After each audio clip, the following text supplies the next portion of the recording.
শিক্ষক চাকরি হারাদের জন্য কি বার্তা দিতে চলেছেন মুখ্যমন্ত্রী, সেদিকেই আমাদের নজর থাকছে এবং সবটাই জানবো। আমার সঙ্গে রয়েছেন আমাদের দুই প্রতিনিধি নান্টু হাজরা এবং প্রবীর চক্রবর্তী। আরো একবার জানিয়ে রাখবো এই মুহূর্তের সব থেকে গুরুত্বপূর্ণ খবর, বিকেল 5টায় নবান্নে সাংবাদিক বৈঠক, অত্যন্ত গুরুত্বপূর্ণ। চাকরি হারাদের জন্য কি বার্তা আজ সংবাদ মাধ্যমে পোস্ট করে মুখ্যমন্ত্রী মমতা বন্দ্যোপাধ্যায় জানিয়ে দিয়েছেন। ইতিমধ্যে মুখ্যমন্ত্রী শিক্ষামন্ত্রীকে ফের দীর্ঘ চিঠি চাকরি হারাদের দেখা করার আবেদন জানিয়েছেন তারা, এবং তার মাঝখানে সংবাদ মাধ্যমে পোস্ট করলেন মুখ্যমন্ত্রী মমতা বন্দ্যোপাধ্যায়। তিনি বিকেল 5টায় নবান্নে সাংবাদিক বৈঠক করবেন, অত্যন্ত গুরুত্বপূর্ণ। সেখানে কি বড় ঘোষণা হতে চলেছে সেদিকেই আমাদের নজর থাকছে।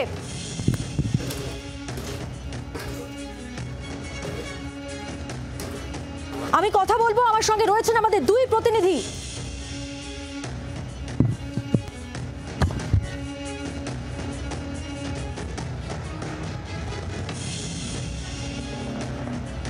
বিকেল 5টায় সাংবাদিক বৈঠক, অত্যন্ত গুরুত্বপূর্ণ এই বৈঠকের দিকে আমাদের নজর থাকছে। এই মুহূর্তে দুটি বড় খবরের মধ্যে যে খবরের দিকে আমরা নজর রেখেছি, সাংবাদিক বৈঠক নবান্নে, আমরা কথা বলবো। আমার সঙ্গে রয়েছেন আমাদের প্রতিনিধি সরাসরি প্রবীর চক্রবর্তী। প্রবীর, শুরুতেই তোমার কাছে আমার যে প্রশ্ন থাকবে সেই সঙ্গে আমি আপনাদের জানিয়ে রাখবো, আমার সঙ্গে এই মুহূর্তে আমাদের চার প্রতিনিধি রয়েছেন। প্রবীর চক্রবর্তী, নান্টু হাজরা, পিয়ালি মিত্র এবং রয়েছেন রাজীব চক্রবর্তী নয়াদিল্লি থেকে। আমি অমৃতসরের খবর নেব এবং অবশ্যই পাক গুপ্তচর বৃত্তির অভিযোগে অভিযুক্ত মতিরাম, তার কাছ থেকে কি কি তথ্য উঠে এলো সে বিষয়ে জানবো। কিন্তু তার আগে যেমনটা আপনাদের বলছিলাম, যে দুটি গুরুত্বপূর্ণ খবর, যেখানে চাকরি হারাদের জন্য কি বার্তা দিতে চলেছেন মুখ্যমন্ত্রী মমতা বন্দ্যোপাধ্যায়, সেদিকেই নজর থাকছে। প্রবীর, এখনো পর্যন্ত কি খবর রয়েছে, কি বড় ঘোষণা হতে পারে?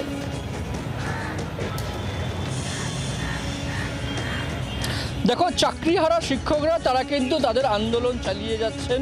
তাদের একটাই দাবি যে তারা পরীক্ষায় বসবেন না, পরীক্ষায় না বসে তাদেরকে পুনর্বহাল করতে হবে, এবং সেই দাবি নিয়ে তারা আন্দোলন করে যাচ্ছেন। আমরা দেখছি যে কখনো বিকাশ ভবনের বাইরে, এবং কলকাতা হাইকোর্টের নির্দেশ মেনে সেখান থেকে স্থানান্তরিত হয়ে সেন্ট্রাল পার্কে আন্দোলন চলছে। অর্থাৎ আন্দোলনে রয়েছে চাকরিহারা শিক্ষকরা।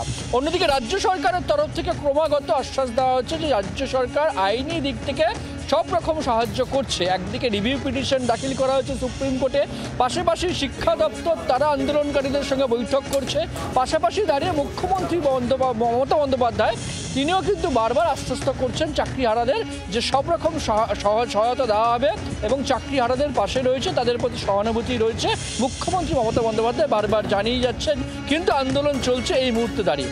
এরই মধ্যে আজকে এই মুহূর্তে দাঁড়িয়ে যেটা আপডেট, সেটা হচ্ছে বিকাল 5টার সময় একটি সাংবাদিক সম্মেলন হতে চলেছে নবান্নে।